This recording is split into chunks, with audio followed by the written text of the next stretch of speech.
Hey friends, I'm Trisha Morris at Club Scrap. This is the Pacific Northwest Remix Workshop. So just take a second and make sure that your kit is the Remix edition. There's a packing list inside the package that lets you know what it's called, and it should say Remix. Same for the instructions, they should say Remix, because a few years ago we did do the original Pacific Northwest kit, and I'd hate to have you be confused over what's happening. So make sure we're working on the same page here. I'm going to set aside my instructions and all the wonderful ribbon and goodies that came in your box. And as usual, we'll begin by sorting the papers that came in the box in the order we'll use them. So for the sort, I do like to hold the paper up vertically in the crook of my arm because I can access it quite easily from the top edge here. And the first piece I want you to find is this stunning forest print. You just want one of those. And let's put it face down on your work surface. Then grab one of the bear prints. We could have called it an eagle print too, but it's got an eagle and a bear. It's so beautiful. Just one of those face down. And then in your stack, I want you to find the two teal. Now these are really a dark teal color. I think it's probably one of my favorite paper colors of all time. It's my favorite color, but this paper is stunning. So you need two of those. And then you're gonna look for two of the slate. Now the slate is much darker than the teal. I probably could have called it light teal and dark teal, but either way, two of those. Then you're looking for one called Sky. And of this particular color, I think you only have one sheet of it. Let's see here. Yes, one sheet of Sky. And then one sheet of Rust. Then grab from the back of your sorted stack. We're looking for the Cutaparts sheet. There are two different, and then one of them has these wider strips across. It says, "I'm not lost, I'm exploring." Put that one face down next, followed by the remaining Cutapart sheet. And then I want you to find the two green. It's a distinctive green color, two of them. And then grab the remaining bear print. This one too, we're gonna put it face down, followed by the remaining slate. Again, that's the lighter of the two remaining. And then two of the white linen. You should have two of those. They have a nice linen texture. So I'll put linen side down, just so I don't have to think about it later on. Finally, we'll end with one forest print face down and one of the teal, the last piece that remains. If you missed any of that, just go back and rewind, and that's the case for the entire workshop here. If you're brand new to this style of scrapbooking where we just do all the trimming first, it might feel a little fast to you, and that's understandable, but as you become more proficient with the method, it'll probably feel slow to you, and then pretty soon you won't even need me anymore. My goal is to teach myself out of a job. Now here I've got my accordion pocket file. I'm going to use this to stay organized during this trimming phase of the workshop, and I made this, and you can make one too. If you need help finding out how you can do that, just reach out to us at Club Scrap. This little lip here is designed to sit underneath the base of your trimmer. So I'll just put it there, and there's a piece of hook and loop tape there to help hold it. And now I have 4 pockets labeled according to each double page spread. So we'll be filing into these pockets.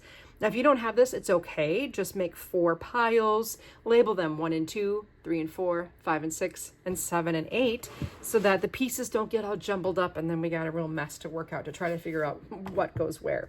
Because we are trimming everything for all 8 pages at once. It's very efficient to do it that way.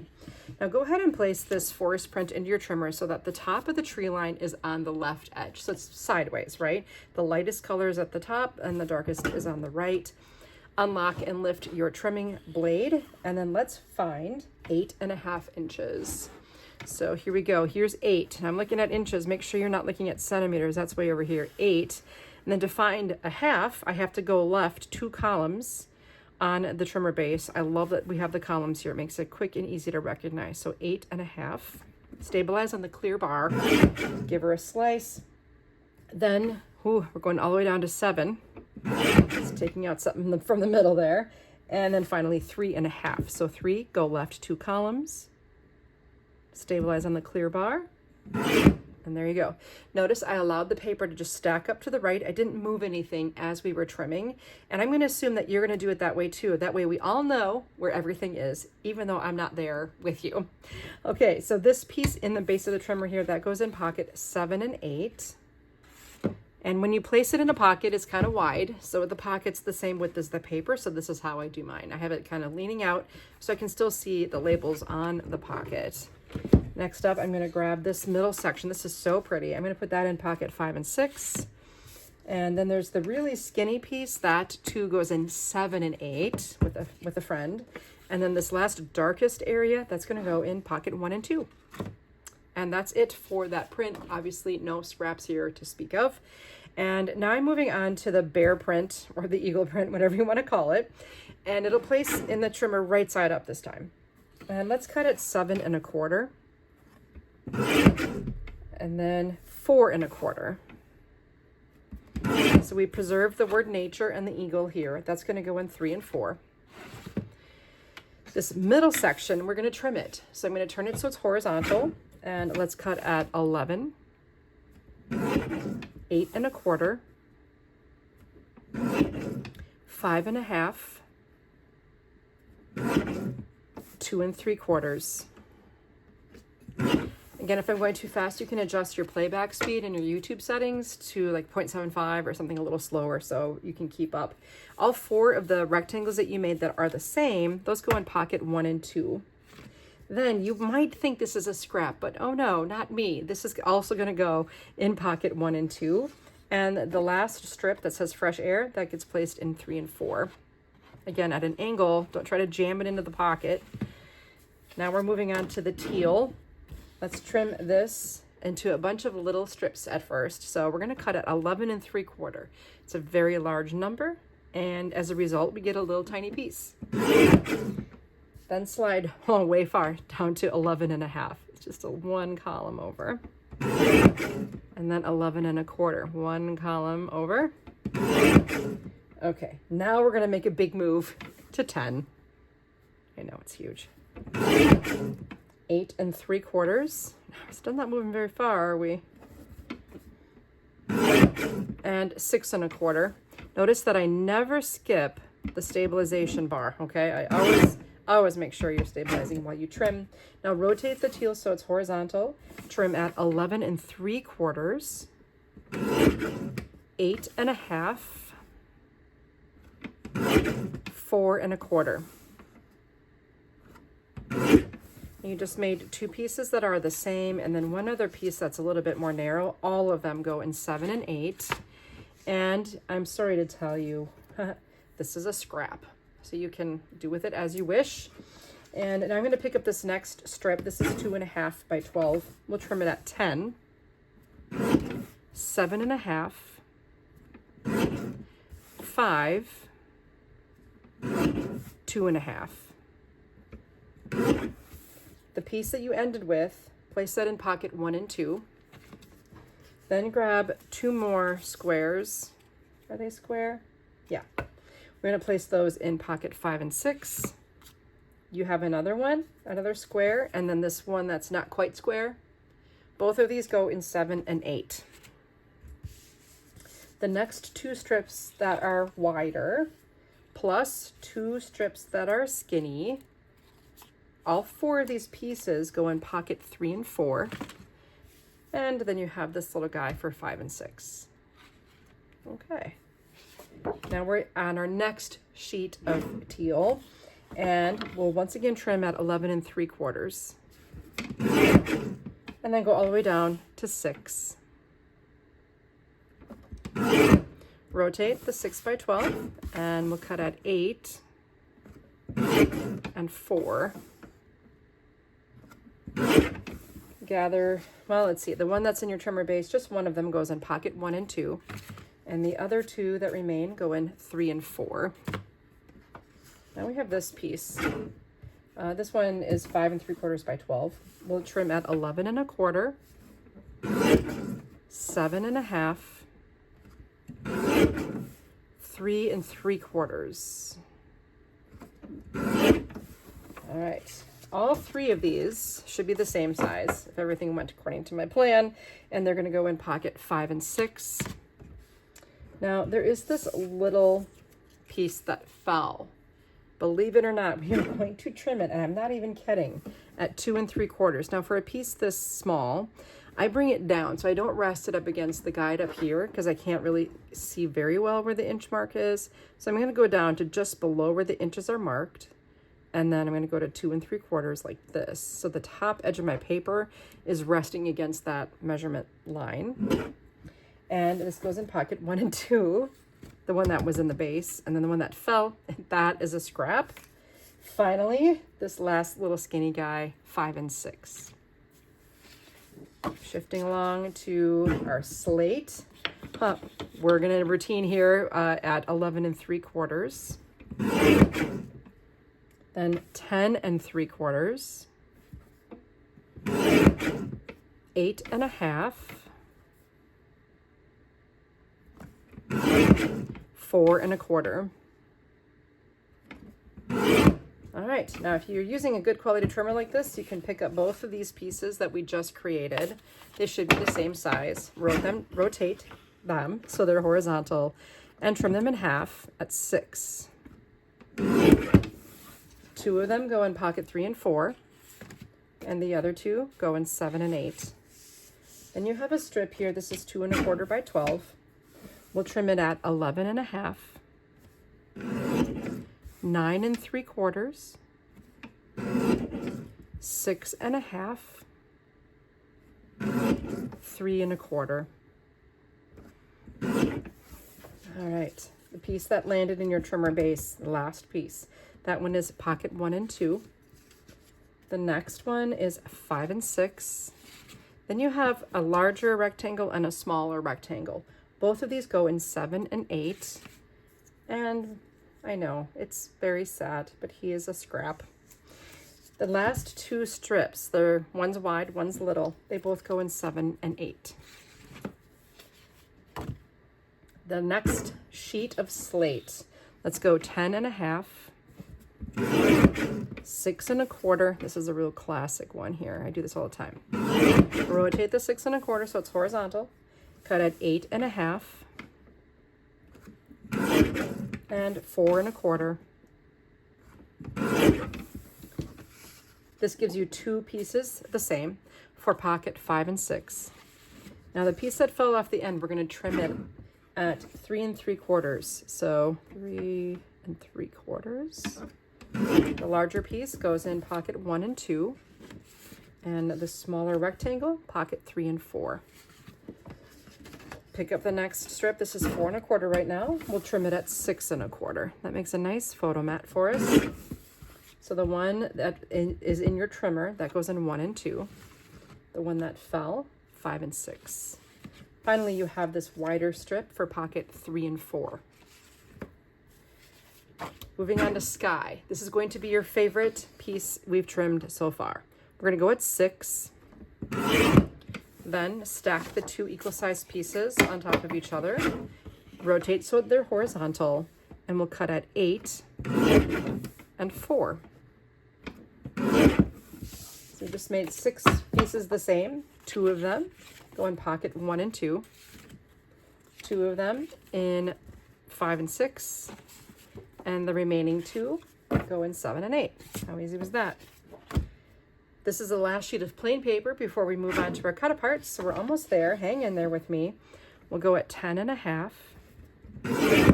and 6 1/4. We did this before. Rotate so it's horizontal. Trim at 8 1/2 and 4 1/4. Grab the 2 photo mats that are the same for pocket 1 and 2. And then you have the little rectangle here. We'll trim this at 5 and 2 1/2. Take the piece that ended in your trimmer, put that in 7 and 8. And then the next rectangle for pocket 1 and 2. And then just bear with me again here. You have this little guy that fell off the end. We're gonna trim it at 3 1/4. Every trim has a purpose, I promise. This goes in pocket 1 and 2. You're gonna love how this turns out. Okay, and then this is a scrap. Okay, then this next wider strip, we're gonna trim at 6 1/4. and place it, the piece that you just created, in pocket 3 and 4. The piece that fell goes in pocket 1 and 2. The long strip, 1 and 2. Yay! All right, you survived all the regular paper. Now we've arrived at Cutaparts. There's just a little bit of an extra step we need to take, and if you know what that is, just go on ahead and do it. Meanwhile, I'll explain that it says remove paper outside of corner cutting guides. So everything past that little guide there has to go. And you'll see that on every single corner. So when we print our paper on big giant presses, and by the way, when I make this first cut, I often can't see very well at the bottom of my trimmer to see where the edge of the blade lands. So sometimes I leave a little extra there. I got mine pretty close this time. Anyway, when we trim these giant, on these giant presses, and print on presses rather, and then we go to trim the papers, sometimes that press does not get it exact. And what it does is creates this butterfly effect of miscuts then throughout the whole sheet. So this was our way of sort of solving that little issue. It's just, I'm going to make sure we're in a nice 12 here. Yes. Okay, so that we're all starting kind of at a nice accurate point. Before we trim this now that the sheet is exactly 12 by 12, make sure that the treetops are on the right. And our first cut's at 10 and a half. Then 8 and a quarter. 7. 5 and a quarter. And 3 and a half. Once again, notice how I just allowed all those pieces to pile up. When I'm teaching classes, sometimes I see someone just in a distinct habit of just sliding something out of the way, but then there's confusion because they don't really know what we're grabbing next. Okay, so just always be mindful of keeping it stacking there. This is this large strip for 7 and 8, and then next up we'll grab the one with the feather. That's so pretty. That's 1 and 2, and then here we've got the eagle going in 5 and 6. Now this next strip we need to, let's see, oh, there's this one, jobs fill your pocket. That goes with 1 and 2, in 1 and 2, and there will be a complementary strip for that. And now we have to trim this. So make sure eagle is on the right, and we'll cut at 9 and 3/4, 7 and a half, 5 and a quarter. The strip with the feathers, pocket 1 and 2. And then wandering into the heart of the mountains, 5 and 6. Do more things that make you forget to check your phone, 1 and 2.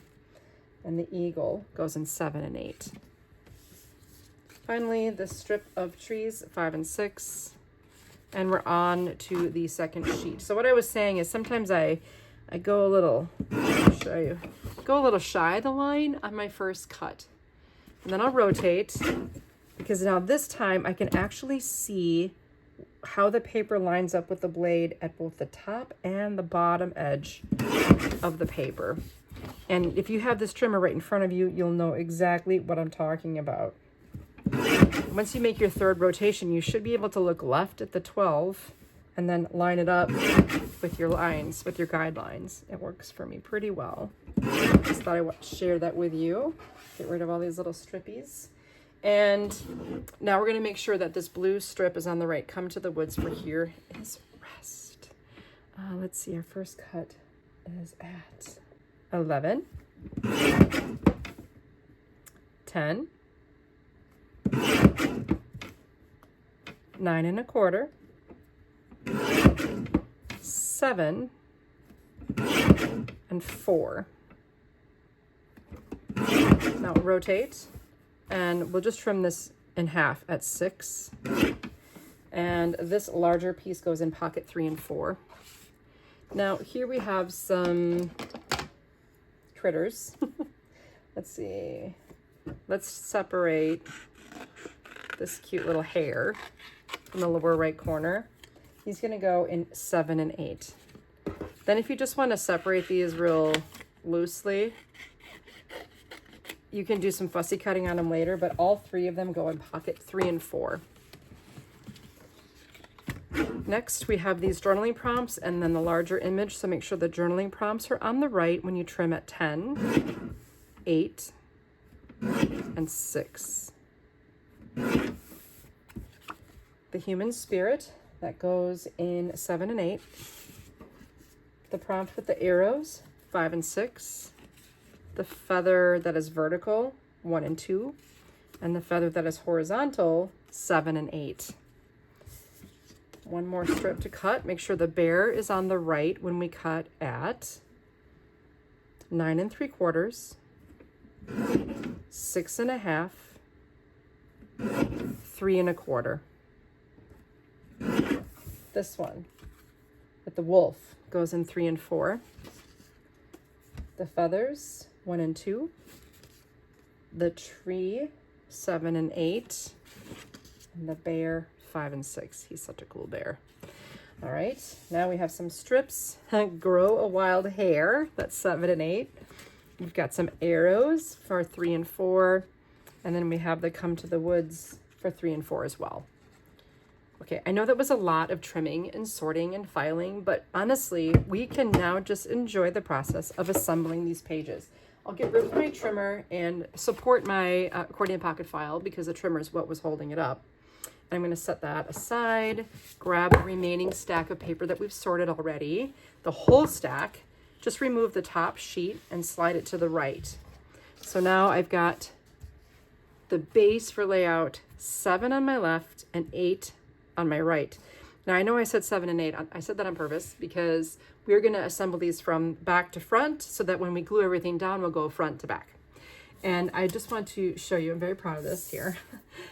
These are these scraps. So if you want to find a home for these on your pages, I'm sure you can, but not bad for 8 layouts, okay? Now, in your instructions then, you want to turn to the back page, the back of page 4, and you'll see layouts 7 and 8, and the paper is green, just like I have in front of me. And when you empty the pocket for layouts 7 and 8, make sure that you go to the back and don't accidentally grab pocket 1 and 2. And I really like to hold the pieces in my hand if I can. It's just sometimes a little easier than it is to pick everything up off the table. Okay, well, let's see if we can recreate what we see in the image of on the bottom of page 4. The dusky tree strip is going to go right along the flush with the top edge of the right side, and then we're going to place right underneath it a strip of that slate, the wider of the two that you have, and then you've got your Grow a Wild Hair title there.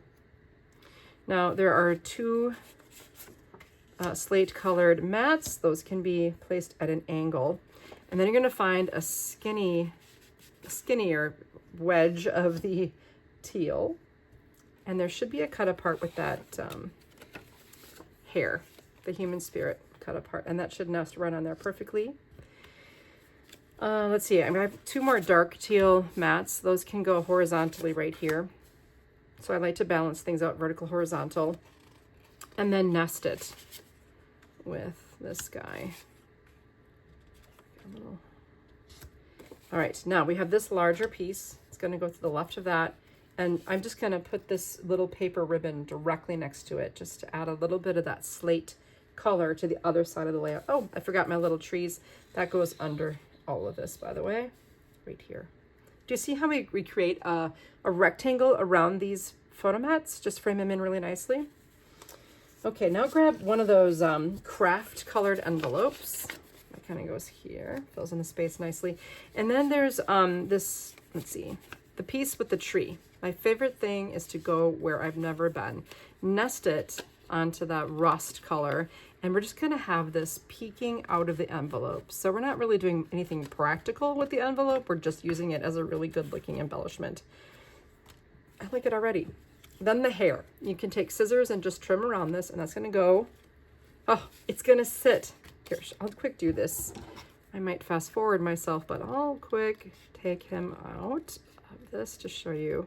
Now, when you're trimming with scissors, when you're trimming a circle, I do like to have a scissors that has a longer blades, so I have fewer openings and closes. So just open it kind of as wide as you feel comfortable, and then squeeze while you roll. It looks pretty good. All right. Now in your, envelope or your accordion pocket file, you had a small piece, and then you have this one. Oh, and it's perfect, right? It goes right here. It's so nice. You should have a teal square for your eagle. It's going to get tucked right here, and you'll have a rectangle for your journaling prompt that will go here. Now you're going to notice that I have my ribbon attached, and I use this beautiful cottony ribbon, and I have it kind of coming off the edge of this tag. And to create that, I first clipped the corners from the cut apart, then from the nested mat. And then I use this clever slot punch. Now, if you don't have a slot punch, they're a minor investment for as much as you will use it, because I just love turning my tags or my cut aparts into tags that have this nice slot, and then you can thread the ribbon right through and swing the ends around to the back. It's going to look so nice, and we'll reflect that then with our eagle as well and have the ribbon going off the top edge. Let me show you the finished pages. Oh, I did add one of the craft feathers. I topped it with some of the jute that came in the kit and added it to the open space right next to the wild hair. So here we have our finished page. Oh, and I want to mention too, I used foam adhesive circles to raise that up a little bit. Same with the eagle. It's so cool looking. And then you've got your ribbon going around to the back. Okay, you can secure that with washi tape or cellophane tape, whatever you like. Here too, I added this with foam and ran the ribbon to the back. Here's the jute attached to the feather tag. Looks so nice there. And then this was peeking out, and I adhered it. Oh, maybe I didn't. You can, again, it's just an embellishment, and I love the look of the envelope with this. Really nice pair of pages. Okay, we're not going to glue anything down at this point. You could, but I'm not going to. I'm just going to slide and stack this. So I'm picking this up, just the green paper, slide it on top of the other green. So that's 7 and 8 now. Pick up one more sheet and slide it, and now you have pages 5 and 6. You'll empty the pocket labeled 5 and 6. Make sure you get everything out of there. And we're looking at the picture on the top of page 4 in our instructions, and this time we have the gorgeous print, forest print here, and beneath that is a paper ribbon. We're going to do a fake out. It's going to look like the paper is lining the entire strip, but it's not. Okay, so across the bottom here, and it should frame it perfectly. I've measured this to precision, okay? Yeah, we got it nice looking here. Nice spacing here. You can use your grid ruler to space them evenly. I usually place the center one down first at the 0 center and then match the distance apart on either side. In my case, I do it at 3/16 of an inch, but I know some of you might not like those numbers, so I won't torture you with that. Now there's a piece of slate that's shorter. That's going to go right beneath the fresh air. And then the 2 pieces that are longer, yes, I know, we're covering the eagle, but we have him here, so I'm not going to worry about it because I didn't want to cover the bear. And I'm going to show you a trick for that.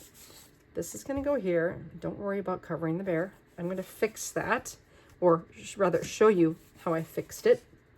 I've got the sky nesting on the slate, 2 dark teal boxes here, one with Mr. Bear and the other with this sentiment. And then finally you have a mat for your journaling prompt, which is going to end up here. But you say, wait, Trisha, he's covering the bear.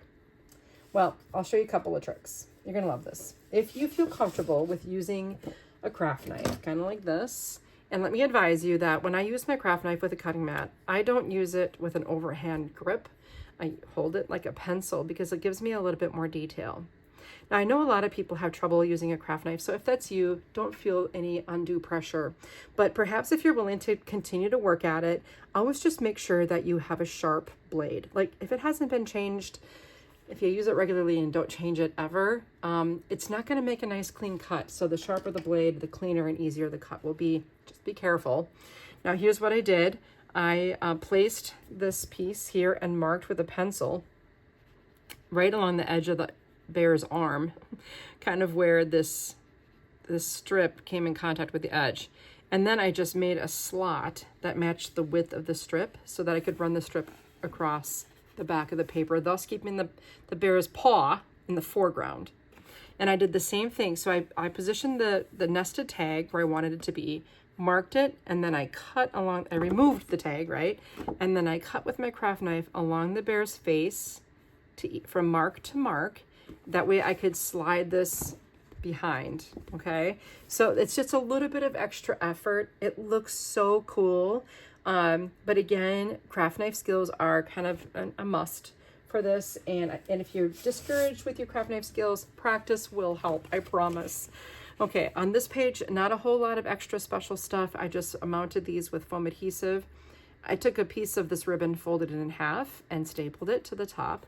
And then here added the jute to the top of the charm and attached this with our bookbinding glue. I keep my bookbinding glue in my needle tip applicator, and that does a really nice job with those little details. For the metal going on paper, bookbinding glue is absolutely perfect. All right, I'm picking up the slate, and I'll slide it. Boom. Then we have arrived at white linen. Just grab one of the sheets. So now I'm looking at 2 sheets of white linen side by side, and I have to reverse in my instructions now to the bottom of page 3. We're going to take everything out of pocket 3 and 4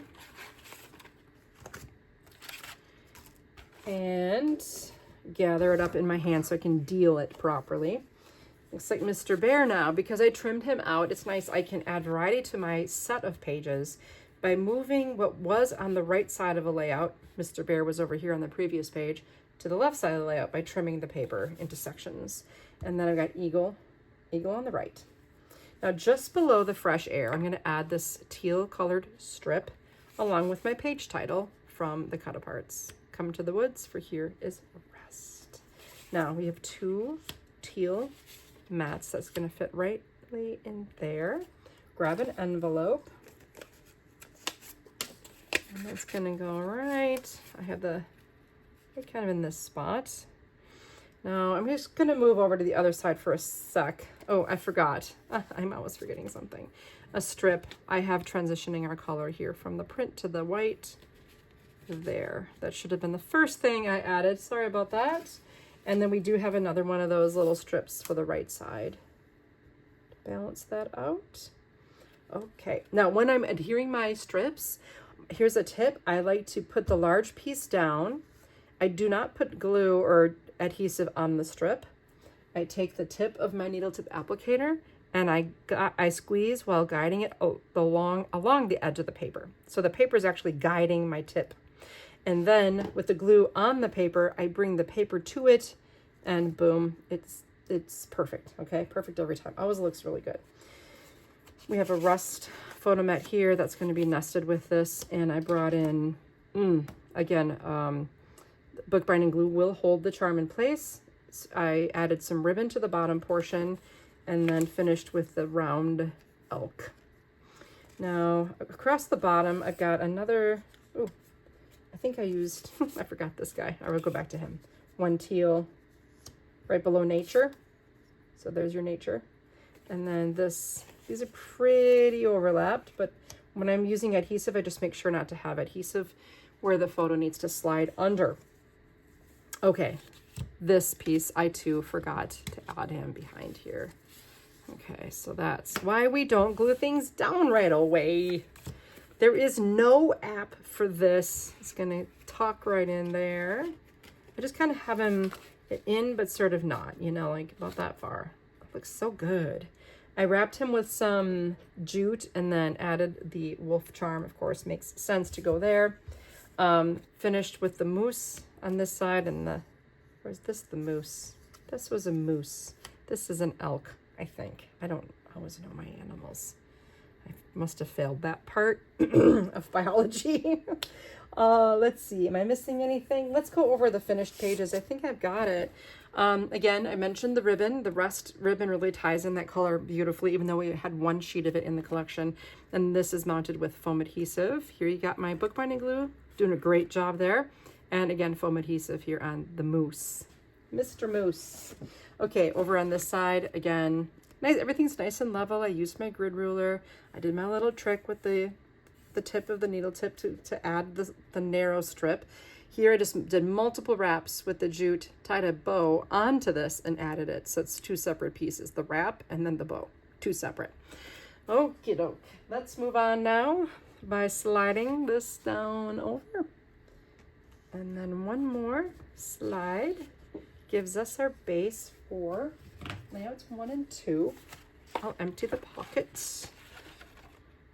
Okay, that's that. And we are on the home stretch, my friends. Yay! I'll just add this here. It was handy. Oh, and then I'm looking for 4 rectangles. Now, they're not squares, okay? So they need to go the tall way. And if you do it that way, they'll fit. If you don't do it that way, it's not gonna fit. Look at that. Oh, all the spacing. I used my grid ruler to help with equal spacing and level placement. Then the rust strip with jobs fill your pocket. And now you have that matching up with but adventures fill your soul. Next up, we have 2 rust. Oh, so this is a shorter rust. Okay, that's gonna go over right in the corner. There should be 2 taller rust. Those are gonna go here. Now, in between these photo mats and your title, you're going to add a strip of this beautiful rust ribbon, okay? And we're going to set off that rust with a sky blue nest.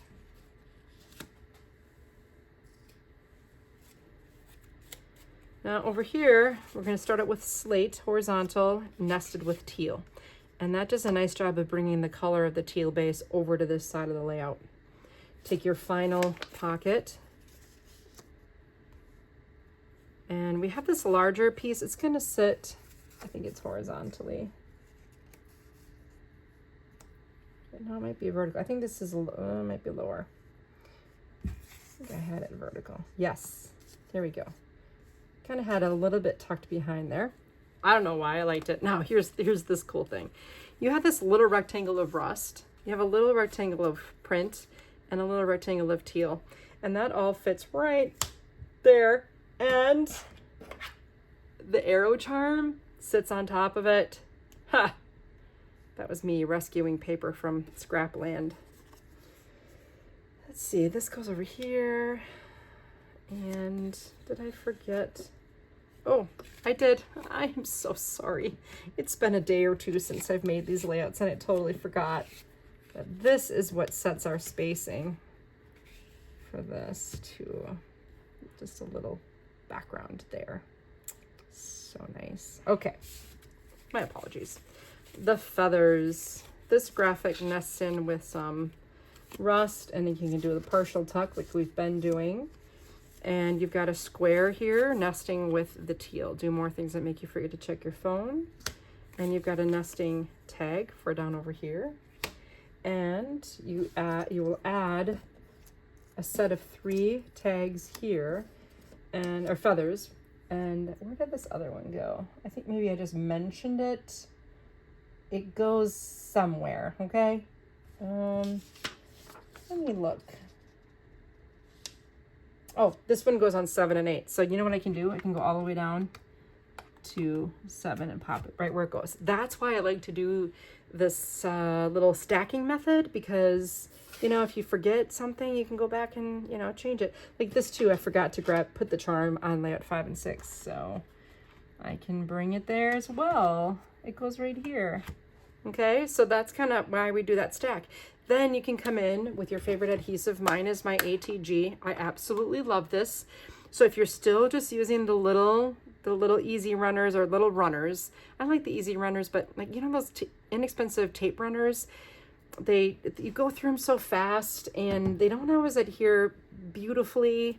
So I know a lot of people are afraid of this big bad boy because of loading it, and maybe you've tried to use one in the past. I do have a video that shows you how to use this and how to reload it. If you lived closer, I know some people just bring them in here and make Karen reload them. But either way, think about grabbing this and working with it until you get the hang of it. And you have to be, it's like the craft knife. You have to be a little patient with yourself. Okay, now here, we just stack this. And when you're ready to put everything together, you can add your ribbon, have it all handy. And let's say you like to go to crops. I didn't show you those finished pages, I will. If you like to go to crops and you want to work with your friends and just talk and have fun putting pages together, do this much on your own. And then all you need to bring to your crop is this, and maybe 5 others like it. Or maybe a year's worth. Maybe you crop annually and you do all your kits this far. You go to your crop and you finish a year's worth of 8 pages. So 8 times 12 pages. You do the math. It's amazing. Okay. And you'll be like a hero. It'll be amazing. Okay. Finishing touches. Here we go. We've got our awesome arrow charm, our 3 tags with the jute on top, just a short little tail I trimmed off. I think that looks so cool. And then for page 1, I've got the ribbon going across in one part, and then I tied a bow onto the ribbon, trimmed the ends, and then I stapled some ribbon and added a little to just kind of carry it through on the tag in the lower corner. That's what I've got for you. I think we filmed this in record time. I hope you learned something new along the way. Don't forget to hit subscribe. Don't forget to give me a like, and if you have a sec, maybe leave me a comment as well. I love to hear from you, and maybe find out what you're learning during these videos, and I hope you enjoyed them. Last but not least, if you're not already a member of Club Scrap, remember, members save $8 on kits.